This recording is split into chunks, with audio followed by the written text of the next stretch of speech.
And it's viewer mail time, and we have some viewer mail from Mark in Ann Arbor, Michigan, one of our favorite viewers. Apparently our biggest fan. Thank you, Mark, for sending this in. You can send your questions into doug@riskandrewardtv.org, and I will do my best to answer your questions. And what does Mark would like to know? He says, what are the rules around required minimum distributions for 401ks and IRAs? Does it make a difference from a tax standpoint which to withdraw from first? Okay, good questions.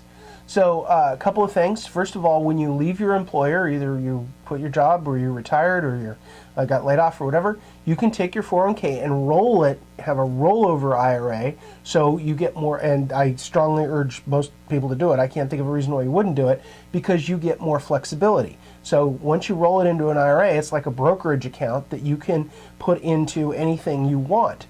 So most 401ks have very limited choices, and they usually have high fees associated with them.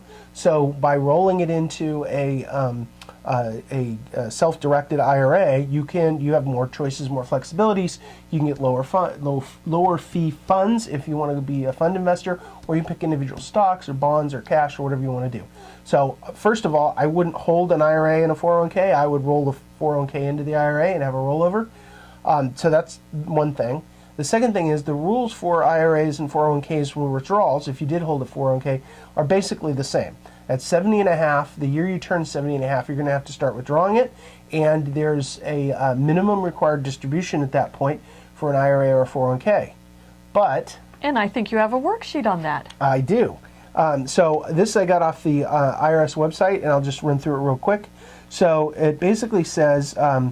the year you turn 70 and a half, by April 1st of the following year, you have to withdraw this money, which means you have to pay taxes on it. That's really what they're getting at. An IRA or 401k, you haven't paid taxes on yet, and the government doesn't mind if you pay your taxes ahead of time, like a Roth, and then hold the money, and then they don't make you have a required minimum distribution. But if you haven't paid taxes on it, they eventually want their money. And so this is the sheet to find out how much you have to withdraw, which of course you're going to have to add taxes on. So the IRA balance as of December 31st the previous year, we're just going to say that's 100K. And the distribution period from the table below, based on your age from your birthday this year, we're going to assume you're age 70. The period is 27.4. And if you just divide the two, you get about $3,600.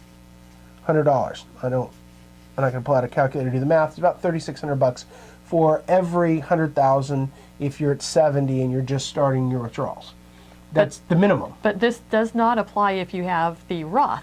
That's right. So this is an IRA, not a Roth IRA. Roth IRA, you would have paid your taxes ahead of time. So the government doesn't mind if you pay them ahead of time and then let the money build, or you can let the money build and then pay them later.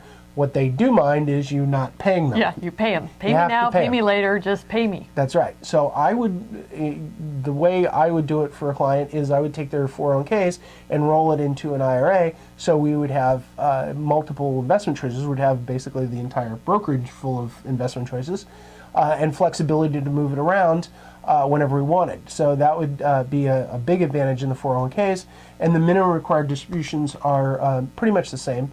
If you're still working with the employer, you can hang on to your 401k a little longer if you're over 70. And there's a few little other rules. Obviously, all the rules would want to be, you'd want to consult the IRS. I'm not giving you tax advice. I'm simply trying to answer your question. And so, yeah, I think that handles it. Obviously, I'll put a link to the show notes to this page and where you can find it on the IRS in the website, and we'll go from there. And what's your takeaway? So the takeaway is there's no advantage to leaving your 401k with your previous employer. Roll it directly into a rollover IRA, and you'll have more flexibility, more options, and likely better results.